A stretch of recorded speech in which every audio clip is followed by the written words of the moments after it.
दहलाने की साजिश नाकाम। लखनऊ से अलकायदा के 2 आतंकी गिरफ्तार। 15 अगस्त के आसपास मानव बम के जरिए कई शहरों में धमाकों की साजिश थी। दोनों आतंकियों की आज कोर्ट में पेशी।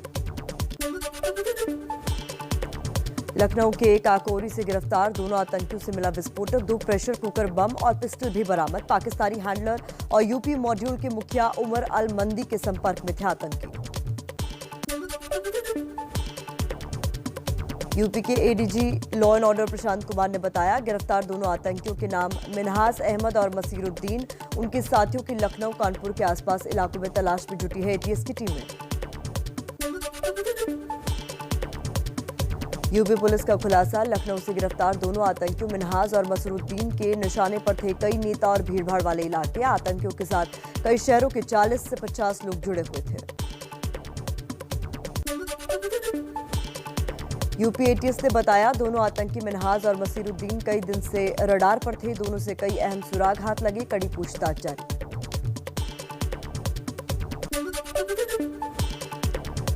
यूपी एटीएस को अब शकील नाम के एक और फरार आतंकी की तलाश। आतंकी मिनहास के घर से 2 महिलाओं और एक बुजुर्ग को भी एटीएस टीम साथ ले गई। तीनों से पूछताछ चल रही है। सूत्रों के मुताबिक लखनऊ से गिरफ्तार दोनों आतंकियों का हैंडलर उमर अल मंडी भी यूपी के संभल का निवासी। असली नाम सैयद अख्तर, जो दिल्ली पुलिस स्पेशल सेल के मामले में भी वांटेड था। यूपी के एडीजी प्रशांत कुमार ने एबीपी न्यूज से कहा, पाकिस्तानी हैंडलर उमर अल मंडी के संभल से जुड़ी हर जानकारी बारीकी से खंगाली जा रही है। सुरक्षा एजेंसियों के साथ भी सूचनाएं साझा कर रहे हैं।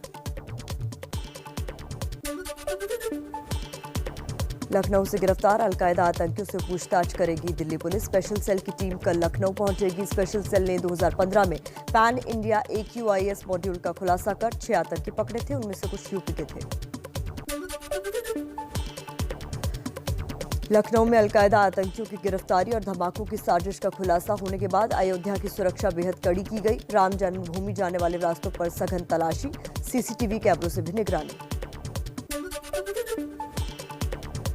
यूपी के लखीमपुर खीरी से लगी भारत नेपाल बॉर्डर पर सीमा की सुरक्षा बल ने सतर्कता बढ़ाई। पुलिस को भी अलर्ट किया, हर हरकत पर पैनी नजर।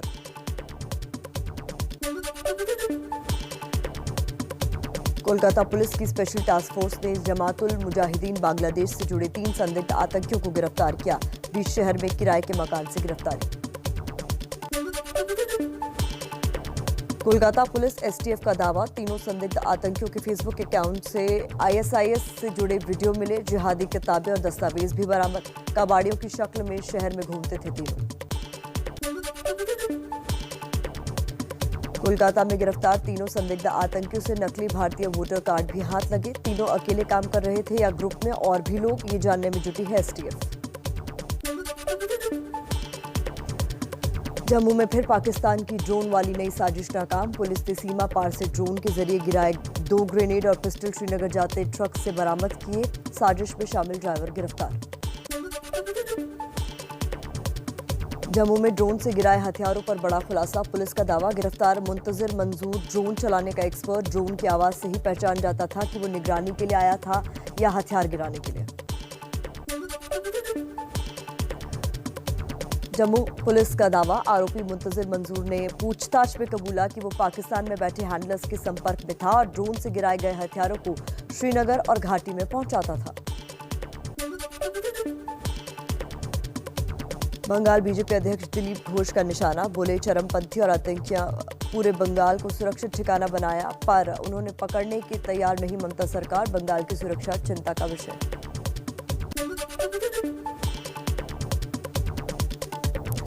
जम्मू कश्मीर में सरकारी कर्मचारियों की बर्खास्तगी को PDP चीफ महबूबा मुफ्ती ने अपराध बताया। आतंकियों से संबंध रखने पर 2 पुलिस वालों समेत 11 सरकारी कर्मचारी बर्खास्त किए गए।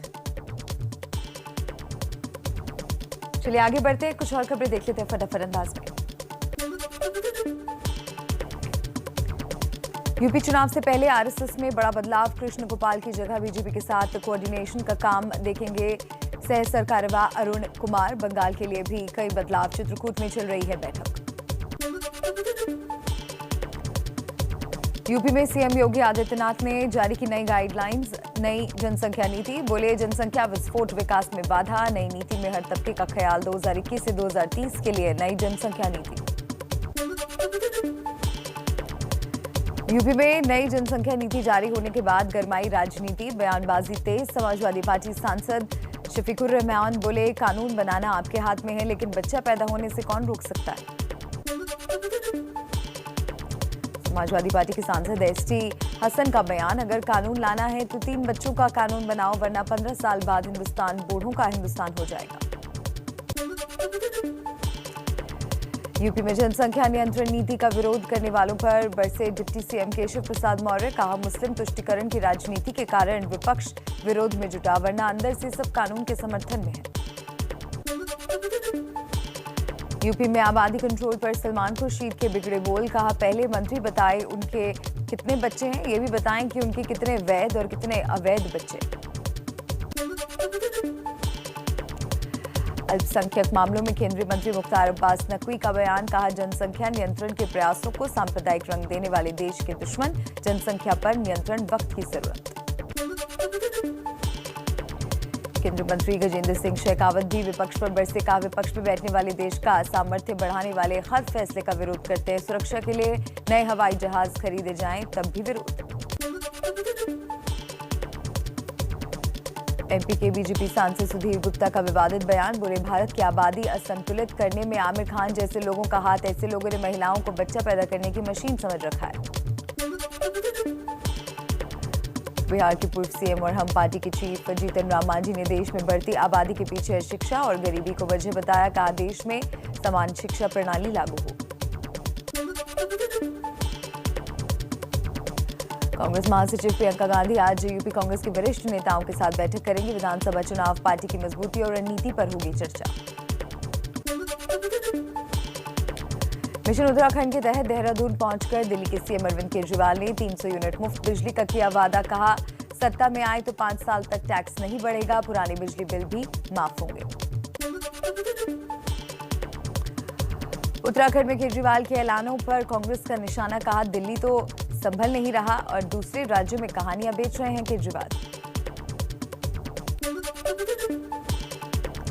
पानी के मुद्दे पर हरियाणा सरकार के खिलाफ सुप्रीम कोर्ट पहुंचा दिल्ली जल बोर्ड। राघव चड्ढा का लगातार आरोप, दिल्ली के हिस्से का पानी रोक रहा है हरियाणा। राजस्थान में कानून व्यवस्था और बढ़े महिला अपराधों के बीजेपी के आरोपों पर सीएम गहलोत का पलटवार। कहा अपराध के गलत आंकड़ों से बीजेपी सोशल मीडिया पर झूठ फैला रही है, जबकि सच्चाई कुछ और।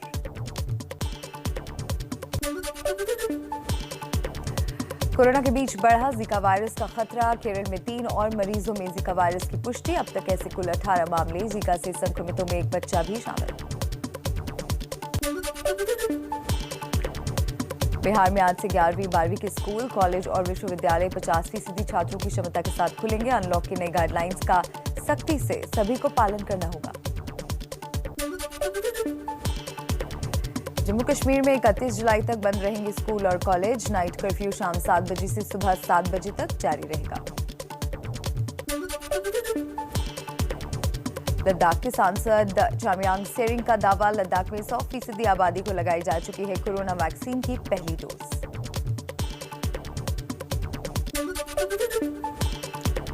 भोपाल में कांग्रेस नेता दिग्विजय सिंह समेत 10 लोगों के खिलाफ कोरोना नियमों के उल्लंघन का केस दर्ज। एक जमीन मामले में प्रदर्शन कर रहे थे कांग्रेस नेता।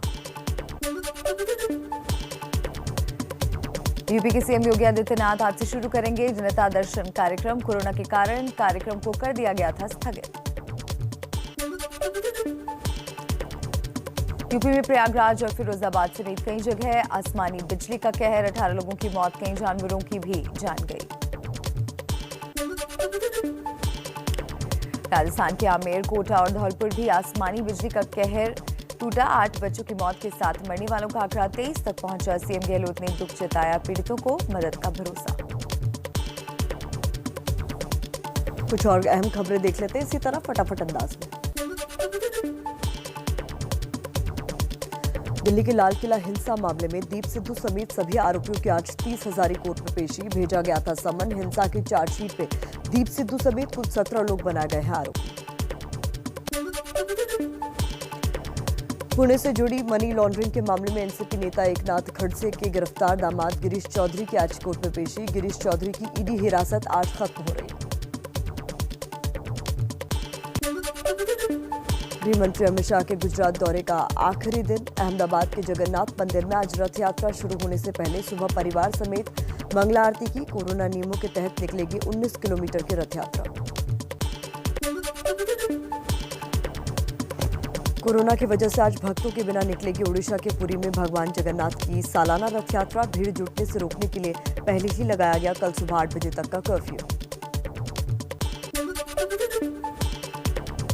दिल्ली, लखनऊ समेत देश के कई शहरों में दिखा बकरीद का चांद। 21 जुलाई को मनाया जाएगा कुर्बानी का प्रतीक ईद उल जुहा का त्योहार। करीब 15 दिन की देरी के बाद आज किसी भी वक्त दिल्ली पहुंच सकता है मॉनसून। मौसम विभाग आज दिन भर हो सकती है जोरदार बारिश, ऐसा अनुमान व्यक्त कर चुका है।